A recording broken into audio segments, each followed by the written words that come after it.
Pratibhanti sthithani cha yatraivopasamam yanti tasmai satyatmane namaha.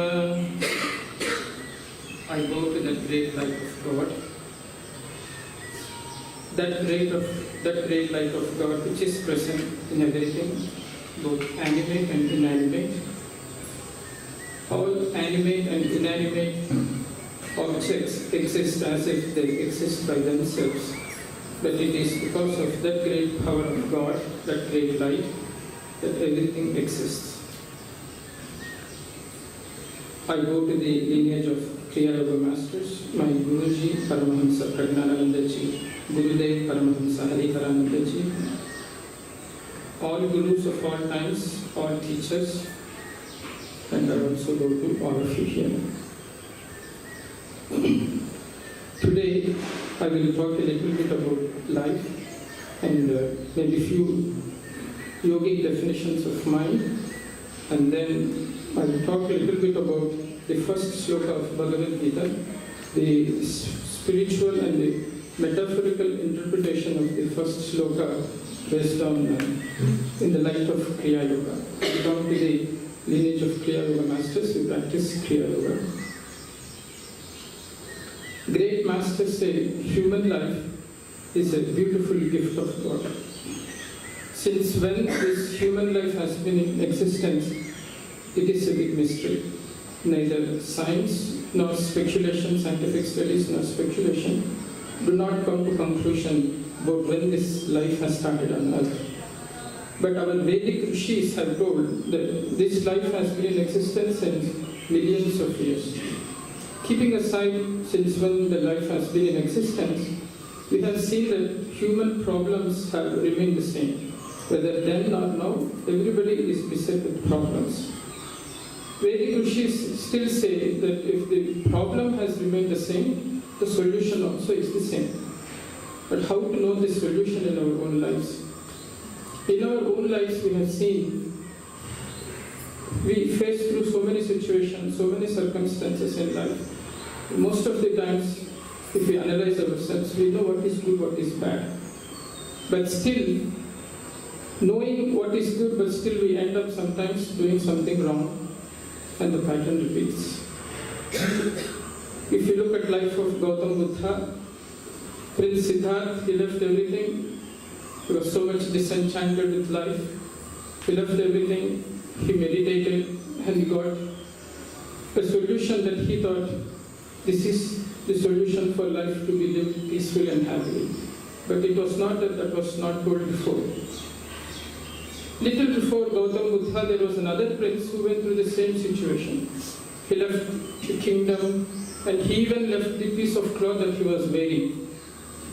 He was Mahavira Jina, whose followers we call them as Jains. So simply put, we forget what we learn in our life and we repeat the same mistakes. So as the saying goes, history repeats. We are not learning from our own history of our own life. What is life? People give different definitions for what life is. Some say life is like a pilgrimage. Some say life is a journey. And we all do journeys in our own lives. We came from different places, we came here. And we bring with us all the luggage, or whatever we need. So we carry our baggage. Similarly, in our life, when we go from one birth to the other birth, we are also carrying baggage. You might be guessing what that baggage is. It is karma. All the impressions of our actions, whatever we have done before, whatever we are doing now, I am talking, I am making karma, all this goes and gets stored as bejas, as seeds in our chitta. So we are all carrying this karma. Life, we face so many things in our situations, in all the circumstances that we face, and it is our mind that sometimes helps us to overcome those difficulties. Suppose, say, my mind is conditioned with negativities, or it may be conditioned with positivities. If it is conditioned with positive qualities, like mental peace, calmness, then we overcome those problems and come out with very good experiences. But sometimes say mind is conditioned with all negativities. Then we go through difficult situations and we end up having mental depression and all these mental problems in life. So let us see what mind is. Few yogic definitions of mind. One, it says vritti pravaha manaha. Continuous flow of thoughts. We know always mind is jumping from one thing or the other. It is always constantly thinking. It has to think. It does not want us to come to some equilibrium.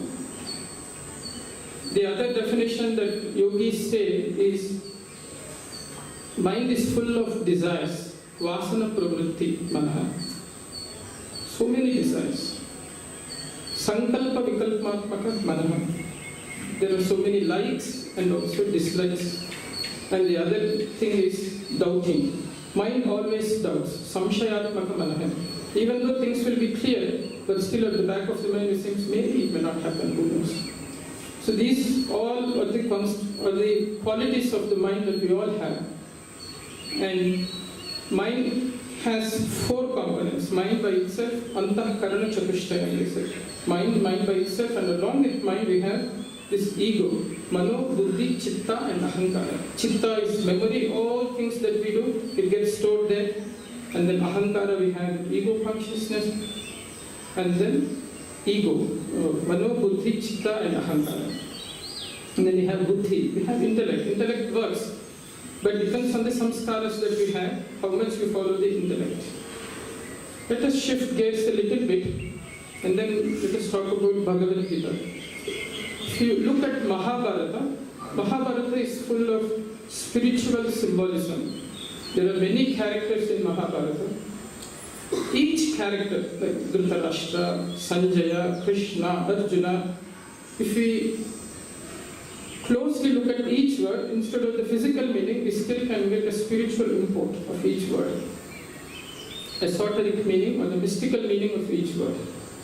Human mind has got so many different faculties, so many different kinds of thoughts. If you take each character of Mahabharata, we can represent one character of Mahabharata with one quality of our own mind. We start with the first shloka, Dhritarashtra Uvacha. Dhritarashtra said one thing, he just asked, what did they do? And then Sanjaya narrated everything. So Dhritarashtra asked once, and Sanjaya narrated in 41 shlokas. Total number of shlokas are 700. Sanjaya, if you count the number of shlokas, it is 41. And then Arjuna asked many questions, and Arjuna asked the number of shlokas, if you count there are 84. And then Bhagavan, Lord Krishna answered, it totals to about 574, total is 700 verses. The first chapter is Vishada Yoga. It's not that sorrow is always bad. Sometimes sorrow can give us very good spiritual upliftment, it can push us in our lives. But to go through that phase, we need a guru, or maybe we need a good guide, or maybe we should have, or we should believe in some scripture. Using that, we can easily go over those circumstances in our lives.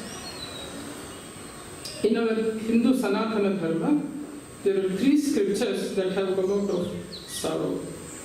If you remember Yoga Vashishta, Lord Rama, he was so much upset and he saw the misery of life, and then he wondered why this life is like this. And then there were so many questions that he asked to sage Vashishta, and then whatever sage Vashishta told, it came out as Yoga Vashishta. And the second one is Durga Shaptashati. King Suretha lost his kingdom and then he fled to the forest, and then there was another businessman by name Samadhi. He lost all his businesses.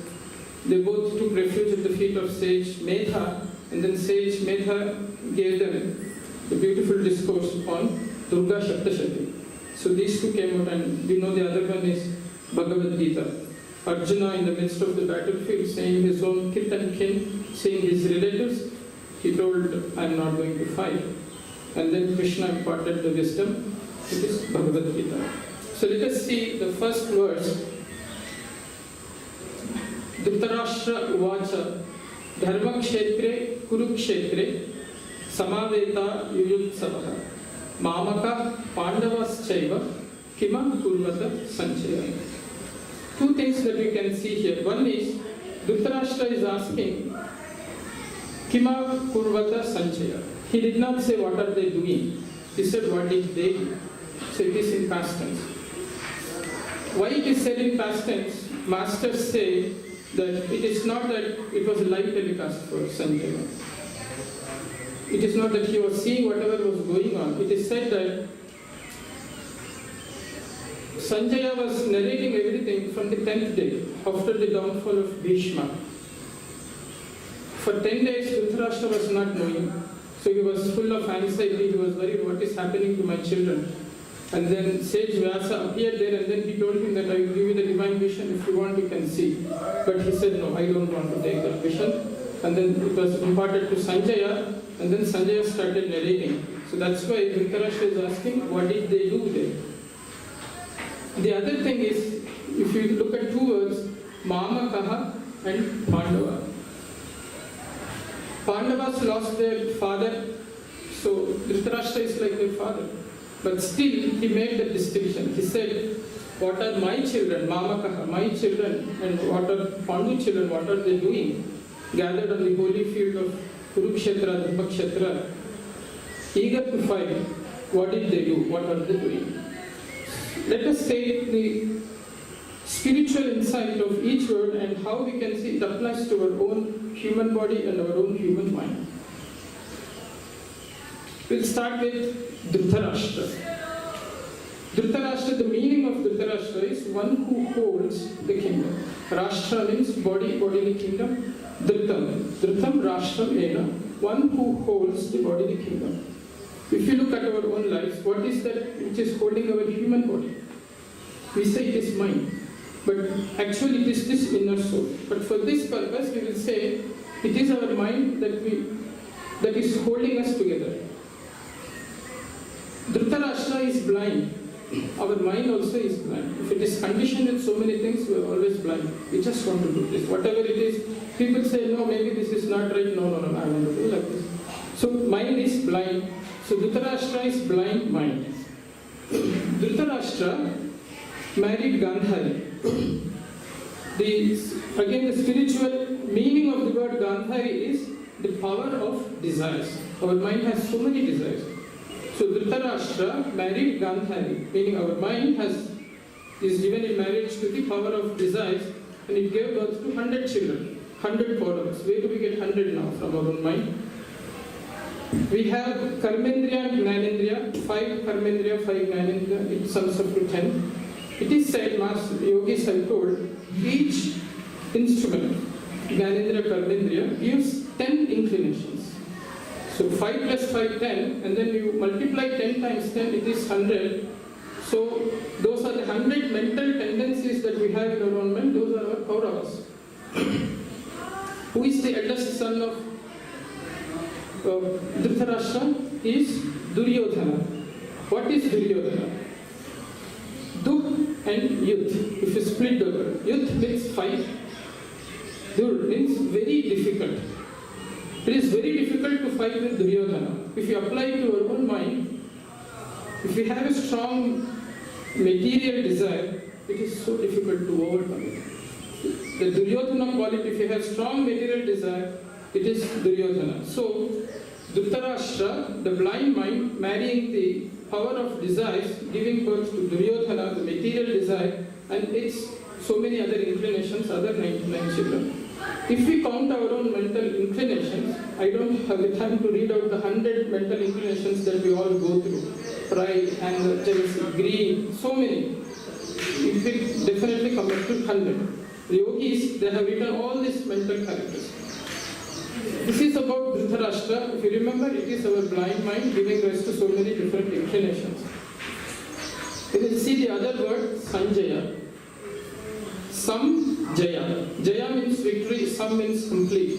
Complete victory over our own inner tendencies. That is the inner meaning. The physical meaning of the word Sanjaya is one who is a minister or maybe a governor. Sanjaya was a Sutaputra, meaning he was born to a Brahmin mother and a Kshatriya father. Those days, whoever was born from a Brahmin mother and a Kshatriya father, they served as ministers. or maybe as a governor, or maybe some of scholars. In this case, Sanjaya represents our own honest introspection, impartial introspection. Here in this first sloka, Dhritarashtra, the blind mind, is asking the introspection. What did the Mamakaha and Pandava, what are the positive qualities or the Pandavas and the negative qualities or Mamakas? What did they do on this bodily field? Let us go a little bit further. We will take the two words, Dharma Kshetra, Kurukshetra. There are two words. We will first see what is Kurukshetra. Kurukshetra, we know it is a place name. Kuru, it represents the Kuru dynasty, and Kshetra means a place or pilgrimage, holy place. There are so many other derivative meanings for that. So Kurukshetra is a place where Kurus were there. In the ancient times, there was a place called Samanta Panchaka. It is told that the first Kuru, he went there and then he plowed the land. He liked the place so much, he felt so many good spiritual vibrations. He plowed the land, he did tapas, he did a lot of yajnas there, and he gave his body, he gave up his body there. And later on, many Kurus went there and did all kinds of holy activities. And they got the blessing that whoever does tapas there or whoever leaves the body there will go to heaven. That was the reason why this place was chosen for the one Kurukshetra. The other word is Dharma Kshetra. Again, Kshetra is place and Dharma means righteousness, a place where Dharma is followed. So Dharma Kshetra, Kurukshetra. These are the literal meanings of these two words. What is the spiritual import? What is the meaning which is hidden inside it? Kshetra. One other meaning of Kshetra is our human body.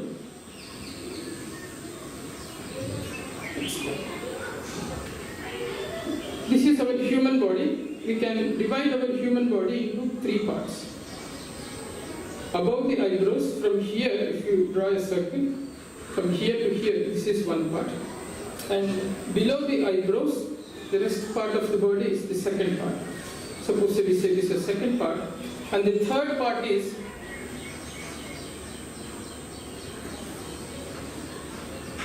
along the cerebrospinal axis. You can see that axis there. They will have the cervical dorsal. It is that axis going up to the medulla. That is one part. We can divide our human body into these parts. So we have in the shloka Dharma Kshetra, Kurukshetra, and then we again combine those two words, Dharma Kshetra, Kurukshetra. So we have divided the body into three parts. So we say this is Dharma Kshetra. If you draw a circle here, this place is Dharma Kshetra. Kurukshetra is below this line of eyebrows, using all our sense organs, 5 instruments of action, 5 instruments of perception. We are doing so many activities. This is Kurukshetra. And Dharma Kshetra, Kurukshetra is the cerebrospinal axis along the spine with all the chakras up to the medulla region. We will see what it really means. In our human life, we always undergo 3 kinds of struggles. One is psychological struggle. For people who are meditating in the path of sadhana, they have spiritual struggle. And then there is another thing for material purposes, we work outside, and the kind of struggle we do is moral struggle, material and moral struggle, mental struggle. These 3 struggles are happening in 3 areas of our body. If you see this area which I told as Dharma Kshetra, it is constantly the spiritual struggle that we have here is identification with the body. We meditate, but we cannot, it is so difficult to go over the body consciousness state. We are always attached to the body. This is the kind of spiritual struggle that we continuously undergo here in this region. We come down below the eyebrows, that I said, using our 5 instruments of action and perception, we are doing so many activities. We want to earn money, and it is so difficult sometimes to face so many situations in life. We always have opposing tendencies, good and bad, for every activity. Suppose, say, I want to sit for meditation. One part of my mind says, just you meditate. And then the other part says, no, we will do something and then later on we will do. So there is clash. We all learn some special techniques. You go home, you sit, and then again the same kind of tussle. So what we say is this conflict of interest. And why does this conflict of interest come? It is because there are some things in life which you have not done before. So we have to keep doing the positive things more and more so that we get more samskara out of it. And it is those tendencies that help us to do the good thing. Like I said, there are pravrutti and nivrutti. Pravrutti always takes us out. So when we are in this Kurukshetra field, below the eyebrows using all these sense organs that we are working, the tendency is to go out. All the time sense organs want to go out. They want to enjoy this thing or enjoy that thing. So this is the kind of struggle that we are going through. And what about the cerebrospinal axis? Along the spine, we have these 5 chakras and then up to the medulla. All kinds of mental restlessness, all kinds of sensual attractions. If we see those 5 chakras, I don't know if you are aware of the chakras, but I will just go a little bit quicker. We have 7 chakras in our human body. Starting from here is Sahasrara. In Purusha Suktam it is said, Arthyatishta Dashangulam. So, if you keep 4 fingers here at the line of the eyebrows, and then put 4 more fingers here, it becomes 8. And then 2 more fingers here, this is 10 fingers. So from this line of eyebrows, the distance of 10 fingers, at the place of the 11th figure, this is the soft spot that we see for a small born child. This is the place through which the soul has descended into this human flesh. This is called as Sahasrara. When we come down below, 3 to 4 inches from the midpoint of the eyebrows, if you go inside, near the pituitary gland, there is another chakra which is called as Agna chakra, or the soul center. We say it is medulla in English term. Come down below, we have this Adam's apple. Behind the Adam's apple, on the spine. On the spine is Vishuddha chakra. Here this is cervical. And then going down below, behind the heart, we have Anahata chakra or the dorsal. And behind the navel region, on the spine, we have Manipura chakra, lumbar. And then down, behind the genitals, on the spine is the sacral center, or Swadhisthana. And then to the base of the spine is Muladhara. I have not covered where the Pandavas are. Pandavas are the sons of Pandu. Pandu, the meaning is white. So white means purity. The sons of Pandavas are pure in nature. They have all the positive discriminative faculties. Masters have told that Yudhishthira is at this chakra. And we have 5 elements in our body. The element that is corresponding to this chakra, Vishuddha chakra, is ether or the sky. The quality of ether or sky is sthira, stillness. You cannot move space. You cannot carry from one place to the other place. Of all the elements, ether is the one which is always still. If one is very still and he is peace, calm, and very positive minded. In Mahabharata, you can see of all the brothers, Yudhishthira was the only one who was so calm, peaceful, in spite of going through all those tribulations in life. So Yudhishthira represents this chakra here. You go down below the heart, behind the heart on the spine of the Anahata chakra, at the dorsal chakra, we have Bhima there. Bhima is Vayuputra. So here, the element is air. Element is air, Vayuputra. Air is strength. Bhima is strong and powerful. Bhima has 2 contrasting qualities. One, he is very ferocious and at the same time very beautiful. Our breath, when it is agitated, you know how our mind will be. Always, our mind is disturbed. When the breath gets disturbed, our mind is disturbed. When the breath is calm and peaceful, we know our mind is so calm. Uniform, slow, uniform breath will give you good thoughts and good suggestions, good mental suggestions.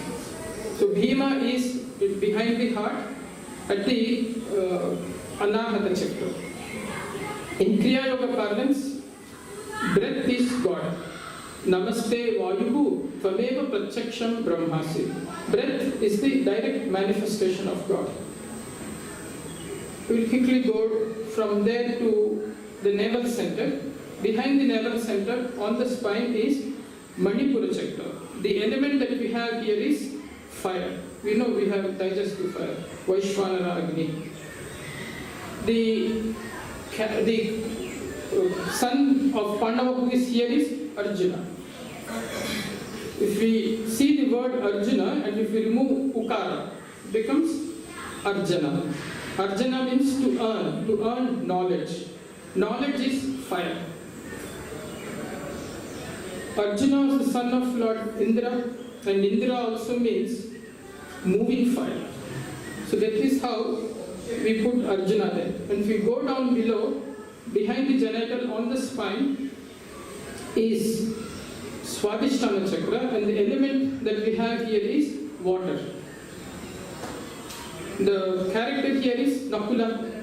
Nakula, the word Nakula means body of water.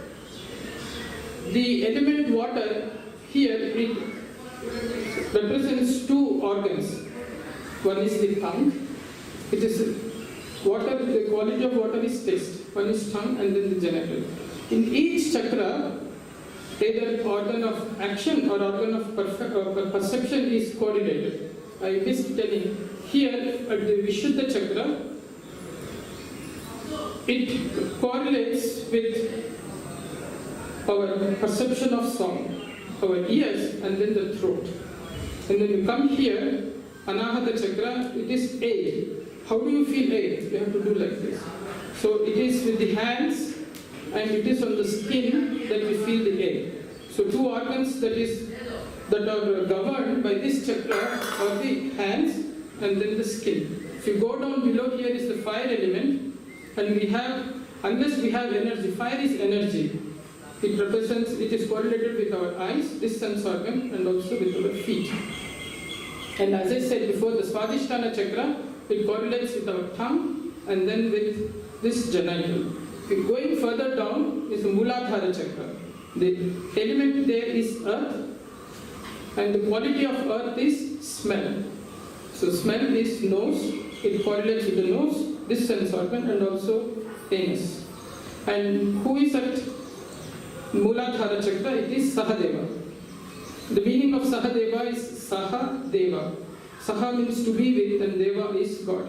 One peculiar characteristic that Sahadeva had is, it is told that with closed eyes, you take urine of any cow, you will smell of the urine of that cow, and then you will go and exactly point out it is that cow. So the spiritual quality in this chakra is more restrained from doing all the bad things. This is the metaphorical and the spiritual insight of the first shloka. I think I don't know if I'm over time now. So, in our daily lives, let us all try to apply the message of this first shloka. In each of our activities, whatever we are doing, we all know that we are always opposed with two contrasting tendencies that keep on going on in our mind, whether to do or not to do.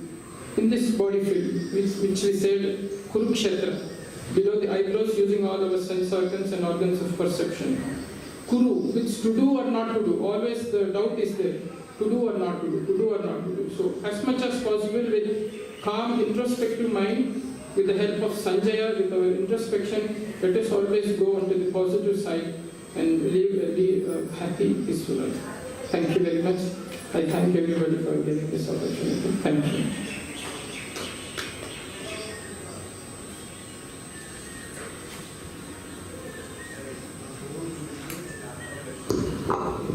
Shanti.